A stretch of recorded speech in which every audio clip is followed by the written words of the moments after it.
Assalamualaikum warahmatullahi wabarakatuh. Ketemu lagi dengan aku, Najma. Dan saya Laras Lutfia Salim. Ya, jadi kali ini kita akan membahas sesuatu hal yang mungkin yang pasti bakal bermanfaat. Tentunya sebelum kita mengawali apa yang kita mau bahas, kita perkenalkan dulu siapa yang nanti menjadi narasumber atau pengisi dari podcast kali ini. Perkenalan dulu dong Teh Ayas. Hai semuanya, saya Laras, biasa dipanggil Teh Hayas di online. Saya adalah orang asli Cianjur, SMA 1 Cianjur, kemudian kuliah S1 di Manajemen ITB, Institut Teknologi Bandung, kemudian kembali ke Cianjur berusaha di Selaras Cafe and Space, dan saat ini berkuliah kembali S2 di University Malaya, Kuala Lumpur, Malaysia, di jurusan Master of Business Administration MBA. Sekarang banyak sekali mungkin masyarakat Cianjur khususnya yang sedang berada di bangku SMA yang mungkin mikir nih mau kuliah kemana. Nah, kita punya salah satu narasumber yang memang sudah sangat mumpuni dan kebetulan juga sekarang dia sedang kuliah di universitas di Malaysia. Kita pengen tahu nih peluang untuk studi di sana seperti apa, atau mungkin bisa berbagi juga barangkali ada beasiswa untuk luar negeri dan lain sebagainya yang akan kita tanyakan ke Teh Ayas ini. Lanjut terus ya untuk lihat podcastnya. Teh Ayas, gini nih, kan sering ya ibu juga kunjungan ke sekolah-sekolah, terutama anak-anak SMA atau SMP. SMP juga udah mulai ada yang mikir nih pengen kuliah kemana. Mereka juga banyak yang tertarik untuk melanjutkan perkuliahannya ke luar negeri. Nah, salah satunya mungkin Malaysia juga bisa menjadi salah satu pilihan untuk mereka. Nah, menurut Teh Ayas, hal apa sih yang pertama kali harus kita lakukan? Jadi, kita harus mulai dari mana dulu? Karena kayak kita bingung ya, pertama mungkin rasa kayak minimnya informasi gitu kan mengenai hal ini. Nah, yang sering ditanyakan adalah, aku harus mulai dari mana ya untuk kuliah salah satunya di Malaysia? Boleh kita berbagi dong, sharing? Boleh dong Bu. Oke Bu, untuk step by stepnya mungkin yang pertama sebetulnya kalau secara syarat relatif mirip dengan kuliah ataupun kerja di Indonesia gitu. Mungkin kalau kita spesifik tentang kuliah, yang pasti harus dipersiapkan bahasa Inggris dari jauh-jauh hari gitu. Karena bukan hanya untuk kuliah, juga untuk supaya siswa-siswa kita bisa berkompetisi secara global gitu. Selain itu pastinya nilai rapot, nilai ujian, tadi bahasa Inggris, dan juga bisa dilengkapi dengan sertifikat kompetensi ataupun sering ikut kejuaraan atau perlombaan, dan pastinya meningkatkan kepercayaan diri Bu. Berarti kalau gitu bahasa menjadi prioritas utama untuk kita nanti melanjutkan studi terutama di Malaysia. Meskipun mungkin kan Malaysia masih bahasanya mirip-mirip ya sama Indonesia. Tapi berarti sehari-hari itu dia memang ngobrolnya bahasa Inggris gitu ya, atau gimana? Iya Bu, bener banget. Karena Malaysia ini kan dia multirasial negaranya. Jadi bukan cuman Melayu, tapi juga dia punya dominan ras Chinese dan India juga. Jadi secara overall mereka seringnya di daily life ngobrolnya pakai bahasa Inggris. Dan juga untuk pendidikan rata-rata terutama di kota-kota besar seperti Kuala Lumpur dan sekitarnya biasanya bahasa pengantarnya itu tetap di bahasa Inggris, karena memang juga mereka punya persentase mahasiswa internasional itu udah cukup banyak banget. Jadi mungkin untuk biar lebih mudah mereka seringnya pakai bahasa Inggris. Menurut kamu, kenapa sih harus Malaysia yang menjadi pilihan? Apa yang memiliki daya tarik yang dimiliki oleh Malaysia sendiri sehingga kamu memilih untuk melanjutkan sekolah di Malaysia, dan juga mungkin pengen tahu juga secara karirnya itu di sana bagaimana? Baik, kalau untuk kenapa Malaysia gitu, mungkin setiap negara pasti ada plus minusnya masing-masing. Tapi kalau dari Malaysia sendiri, pertama secara culture seperti Ibu bilang tadi mirip-mirip dengan kita gitu. Jadi kalau masalah adaptasi bahasa Melayunya gitu dengan makanan juga dan kebiasaan sehari-hari itu masih cukup mirip dengan kita gitu. Jadi nggak terlalu banyak culture shock. Kemudian juga kalau misalnya kita bicara subjek, misalnya karena kebetulan jurusannya di bidang bisnis dan manajemen, marketnya juga kurang lebih sama gitu, mirip. Jadi harapannya bisa diimplementasikan apa yang dipelajari di sana di Indonesia juga. Kalau untuk peluang karir juga sepertinya cukup terbuka lebar karena kemarin sekitar minggu laluan Bu kebetulan Laras ikut acara dari API, jadi kayak Professional Association untuk pekerja Indonesia di Malaysia, ternyata udah cukup banyak, dan yang kemarin ikut kebetulan sekitar 30-an itu mereka ketika ditanya memang ternyata betah-betah gitu di sana dan tidak mengalami rintangan yang terlalu berarti lah ya, masih 11-12 dengan di Indonesia gitu. Berarti cukup oke ya untuk istilahnya sebetulnya mungkin lebih ke culture shock ya. Kalau misalkan di daerah yang istilahnya bukan kayak Malaysia atau Singapura kan masih mirip-mirip sama kita lah ya gitu. Nah kalau misalnya kembali lagi tadi ke preparation ya, ada nggak yang preparation khusus? Kan kalau tadi secara global nih, nah ini secara khusus untuk kita menuju ke tujuan kita yaitu misalkan ingin di Universitas Malaysia. Laras sendiri kan kebetulan di University Malaya di Kuala Lumpur, Bu. Jadi kalau kita bicara spesifik per kampus, bahkan mungkin bukan per kampus lagi, per jurusan pasti kriteria masuknya berbeda-beda. Jadi buat teman-teman yang tertarik, pastinya pertama harus rajin-rajin research, riset di internet pasti ada gitu. Masing-masing jurusan di setiap kampus kira-kira kriterianya apa aja gitu yang spesifik. Karena misalnya kalau untuk di MBA sendiri itu ada kriteria spesifiknya, salah satunya harus punya pengalaman kerja minimal 3 tahun atau bisa digantikan pengalaman kerja dengan GPA minimal 3, sekian gitu. Nah, ada juga di kampus-kampus lain yang punya kriteria khusus yang berbeda-beda gitu, dan juga memang harus diriset karena metode pengajarannya pun ternyata beda-beda tiap kampus. Jadi harus disesuaikan dengan ekspektasi dan kebutuhan masing-masing. Nah, buat teman-teman dari Cianjur sendiri, mereka itu lebih tertarik dengan adanya beasiswa. Karena mungkin ada beberapa yang dia agak worry ya tentang pembiayaan kuliah nih.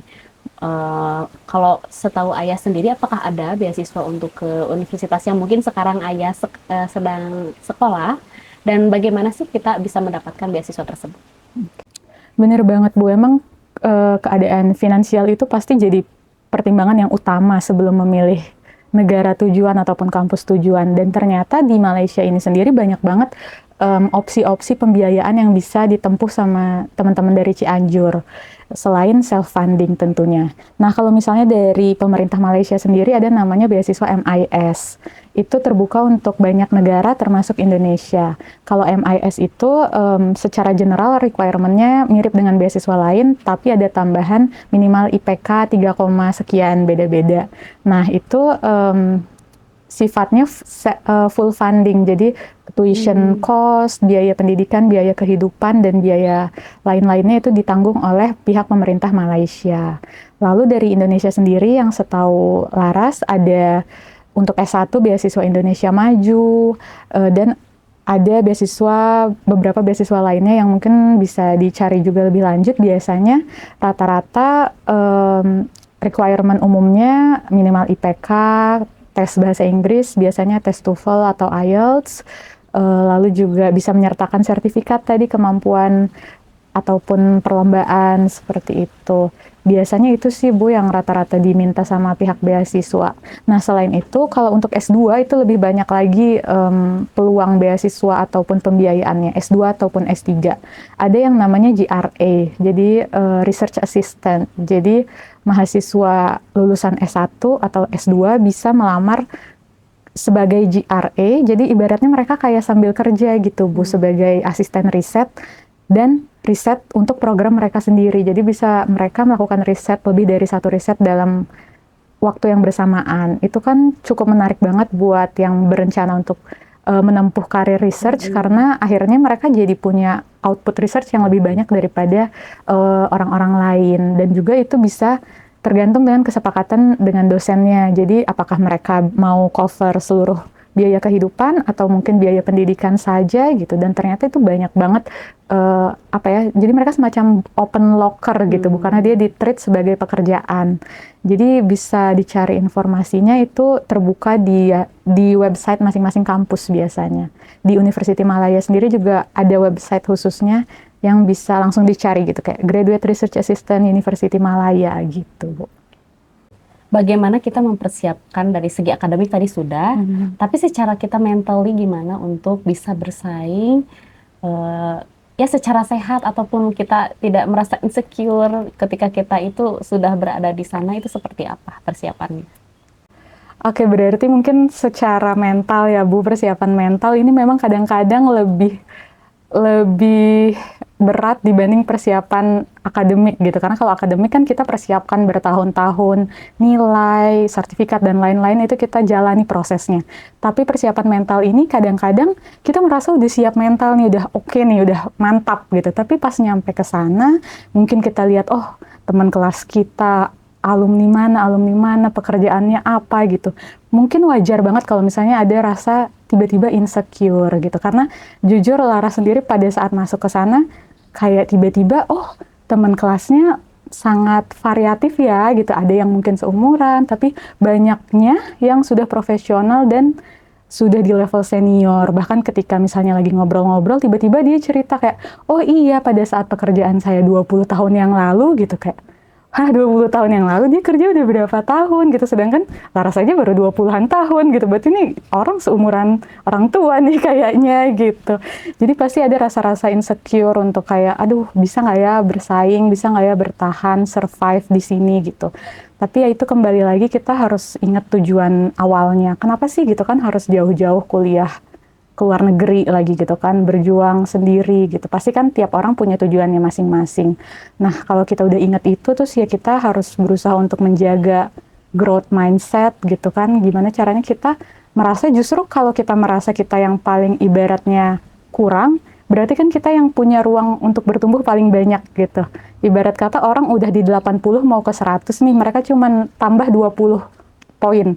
Kalau kita merasa kita di 50, berarti untuk kita dapat 100 kan kita nambah 50 poin. Berarti dengan ibaratnya proses belajar yang sama, kita dapat hasil yang lebih banyak dibanding orang-orang yang sudah lebih top di pandangan kita gitu. Terus juga harus punya circle. Apalagi kan kalau di luar negeri kita mungkin ada rasa kangen sama keluarga, kangen sama siapa gitu. Jadi kalau misalnya di luar negeri biasanya ada PPI gitu kan, Persatuan Pelajar Indonesia di tiap universitas biasanya ada, dan juga kita harus punya teman dekat lah ya Bu gitu, yang bestie gitu. Jadi kalau ada apa-apa tuh kita ada yang support secara mental gitu. Walaupun kita mungkin sekarang teknologi bisa video call sama keluarga sama apa, tapi kan keluarga juga nggak tahu real life-nya nih di sana apa sih struggle-nya gitu kan. Kita harus ada di lingkungan yang baru gitu. Jadi dengan punya pertemanan yang positif pasti akan sangat membantu secara mental. Jadi itu merupakan salah satu tantangan yang terbesar untuk kuliah di luar negeri. Persiapan mental itu tadi sudah dijelaskan juga oleh Teh Ayas, bahwa kita yang pertama harus memiliki kesiapan dalam belajarnya. Terus kita harus punya tujuan. Tujuannya apa sih kita itu datang ke sini? Itu harus menjadi niatan yang tekad yang kuat sehingga kita bisa bertahan. Dan yang terakhir, kita harus mempunyai circle yang positif, yang bisa menyemangati kita, menemani kita saat suka dan duka. Karena pasti tentunya akan, ya banyak sekali tantangan yang lain selain rindu kepada keluarga di tanah air. Tentunya tantangan yang memang lingkungannya itu tidak biasa, yang sekarang kita harus bisa hidup di lingkungan yang baru. Terima kasih banyak atas sharingnya Ayas kali ini yang sangat menginspirasi dan menarik. Yang pasti dari semua yang kita bahas, yang pertama kita jangan takut untuk melangkah, dan juga kita harus bermimpi besar. Karena tadi juga setiap hal yang besar, setiap hal yang kita ingin cita-citakan yang merupakan kesuksesan itu butuh dengan pengorbanan. Untuk selanjutnya kayaknya kita harus bahas lagi ya untuk cerita-cerita ataupun mungkin hal-hal yang menarik lainnya yang dari Teh Ayas pengalamannya untuk di part 2 kayaknya. Gimana Teh Ayas? Setuju nggak? Boleh banget. Setuju ya. Boleh. Kita nextnya ya part 2.